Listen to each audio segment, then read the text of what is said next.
ప్రభుత్వంలో జరిగిన అక్రమాలను విచారణ జరిపించాలి.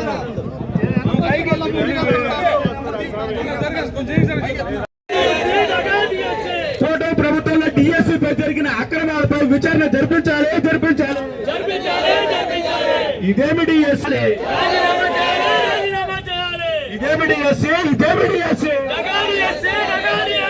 ఫోటో ప్రభుత్వంలో డిఎస్సీపై జరిగిన అక్రమాలపై విచారణ అక్రమాలపై విచారణ జరపాలి. ఇదేమి డిఎస్సీ? విచారణ జరిపించాలి. విద్యాశాఖ మంత్రి డౌన్ విద్యాశాఖ మంత్రి డౌన్ విద్యాశాఖ ఇదేమి డిఎస్సీ?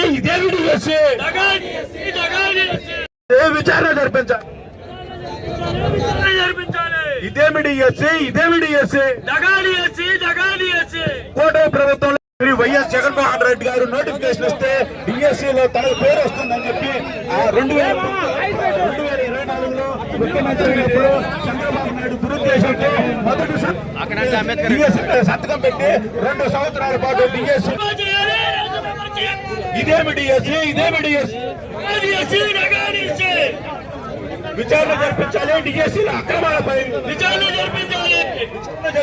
డిఎస్సీ అక్రమాలపై ఫోటో ప్రభుత్వంలో డిఎస్సీపై జరిగిన అన్యాయాన్ని విచారణ చేపట్టాలి. ఇదేమి డిఎస్సీ? ప్రభుత్వంలో డిఎస్సీపై జరిగిన అవకతవకలపై విచారణ చేపట్టాలి. కోర్టు ప్రభుత్వంలో డిఎస్సీపై జరిగిన అవకతవకలపై విచారణ చేపట్టాలి. ఇదేమి డిఎస్సీ?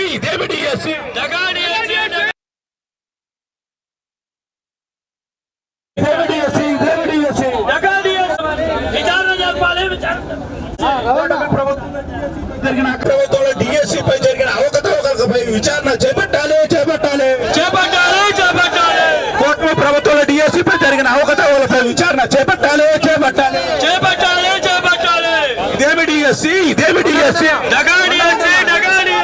ఇదేమి డిఎస్సీ? కోర్టు ప్రభుత్వంలో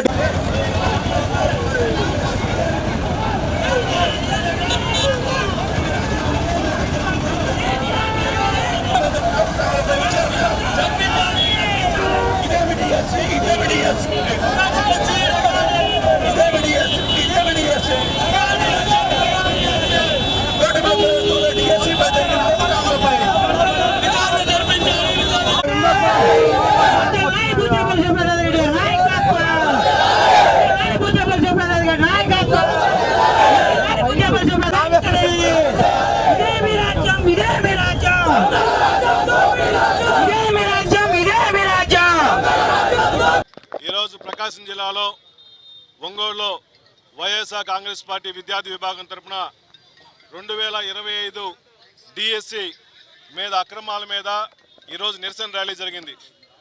అయ్యా చంద్రబాబు నాయుడు గారు కానీ లోకేష్ గారు కానీ గతంలో ఎన్నో డిఎస్సీలు చూసాము. ఇటువంటి దగా డిఎస్సి గతంలో ఎప్పుడు జరగల. సుమారుగా 16,347 పోస్టుల కోసం ఎంతోమంది నిరుద్యోగులు చాలా రోజుల నుంచి చదువుకొని నానా రకాలుగా ఇబ్బందులు పడి రాత్రి వెనక పాల్గొనకుండా గవర్నమెంట్ ఉద్యోగం రావాలని చెప్పి ముఖ్య ఉద్దేశంతో 3,36,000 మంది చదువుకొని ఎగ్జామ్ రాస్తే మీరు డిఎస్సి రిజల్ట్స్ ప్రకటించినప్పుడు మెరిట్ లిస్ట్ ప్రకటించకుండా గతంలో ఎప్పుడు లేని విధంగా ఒక ఎగ్జామ్ జరిగితే, ఒక మెరిట్ ఎగ్జామ్ జరిగితే 3,36,000 మంది ఎగ్జామ్ రాస్తే ఎవరెవరికి ఏ ర్యాంక్ రావాలని చెప్పాల్సినది పోయి మీరందరికీ మెసేజ్ పంపించి మీకు ఉద్యోగాలు వచ్చినాయి, మీకు ఉద్యోగాలు అని చెప్పేసి మీ మనుషులకి, మీ పార్టీ మనుషులకి, మీ పచ్చ జెండాలు కట్టుకున్న మనుషులకి మాత్రమే ఉద్యోగాలు ఇచ్చుకుంటూ నిజంగా చదువుకొని నిరుద్యోగులుగా ఉండేసి గవర్నమెంట్ ఉద్యోగం రావాలని చెప్పేసి చాలా రోజుల నుంచి కోరికగా చదువుకున్న వాళ్ళందరికీ మీరు పుట్టగొట్టారు. నిజంగా చాలా బాధాకరంగా ఉంది. ఈరోజు జరిగిన టెట్ కానీ డిఎస్సిలో కానీ మీరు కావాలని చెప్పేసి టెట్ కన్వీనర్ని కూడా లేకుండా ఒక ఎడ్యుకేషన్లో ఉన్న జేడీని తీసుకొచ్చేసి ఒక టెట్ డిఎస్సి కన్వీనర్గా వేశారు. అయ్యా గుర్తుపెట్టుకోండి, గతంలో ఎప్పుడు లేని విధంగా 2% స్పోర్ట్స్ కోటా ఉండేది. మీరు కావాలని చెప్పేసి మీ మనుషులకు ఉద్యోగాలు అని చెప్పేసి ఒక బ్యాక్ డోర్లో 2% నుంచి 3% స్పోర్ట్స్ పర్సంటేజ్ పెంచి మీ మనుషులకి స్పోర్ట్స్ వాళ్ళు క్వాలిఫై కాకుండా మీ మనుషులకు కావాలని చెప్పేసి సుమారుగా ఒక ప్రతి పోస్ట్కి 15 లక్షల రూపాయలు ఒక ఉద్యోగాన్ని అమ్ముకుంది వాస్తవం కాదా? వీళ్ళందరూ సుమారుగా ఎగ్జామ్ రాసిన వాళ్ళు 200 నుంచి 300 మంది కోర్టులకు పోతే, మీరు కోర్టుకు పోతే మీ మీద కేసులు పెడతారని భయపెట్టింది వాస్తవం కాదా? అయ్యా చంద్రబాబు నాయుడు గారు, మీ గవర్నమెంట్ వచ్చిన తర్వాత 90 పైసలకే చాలా భూములు అమ్మేసుకున్నారు. ఎందుకు పేదల కోసం, పేదల ఉద్యోగాల కోసం డిఎస్సీలు కష్టపడి రాసుకున్న ఉద్యోగాలని మీరు అమ్ముకోవాల్సిన దయనీయ పరిస్థితుల్లో మీరు ఎందుకున్నారు? దయచేసి నిరుద్యోగులందరూ చాలా మంది రాసుకున్నారు. ఎంతో మంచి ఆలోచనతో మంచి ఉద్యోగాలు చేయాలని చెప్పేసి, గవర్నమెంట్ పోస్టులు రావాలని చెప్పేసి వీళ్ళందరూ చదువుకున్నారు. కాబట్టి మీరు తక్షణమే మేలుకొని, చంద్రబాబు నాయుడు గారు కానీ లోకేష్ గారు, మీరు ఎడ్యుకేషన్ మినిస్టర్గా ఉన్నారు, మీరు గవర్నమెంట్లో వచ్చిన తర్వాత సుమారుగా 20 లక్షలపై ఉద్యోగాలు ఇస్తున్నారు. 20 లక్షల ఉద్యోగాలు లేవు, కానీ ఉన్న పోస్టులు మాత్రం కూడా కూరగాయల మార్కెట్లో అమ్మేసినట్టుగా ఒక పోస్టు 15 లక్షల రూపాయలకు అమ్ముకోవడం నిజంగా చాలా బాధాకరంగా ఉంది. మీకు చిత్తశుద్ధి ఉంటే ఇప్పుడే ఒక సిట్టింగ్ జడ్జిని పెట్టి విచారించి అర్హులైన ప్రతి ఒక్కరికి కూడా న్యాయం చేయాలని చెప్పేసి వైఎస్ఆర్ కాంగ్రెస్ పార్టీ తరఫున డిమాండ్ చేస్తున్నాం. మహానాడు అనేది పెద్ద బోగసు, పెద్ద డ్రామా. ఎలక్షన్లో అప్పుడు ఇచ్చిన హామీలు, సూపర్ 6 హామీలు కానీ మిగిలిన హామీలు కానీ ఎవరైనా డిస్కస్ చేశారా? 20 లక్షల ఉద్యోగాలు ఇచ్చారా? ఎవరికైనా సెంటు భూమి కొత్తగా ఇచ్చారా? ఎవరికన్నా 18 సంవత్సరాలు దాటిన వాళ్ళందరికీ, ఒక మహిళకన్నా 1500 రూపాయలు ఇచ్చారా?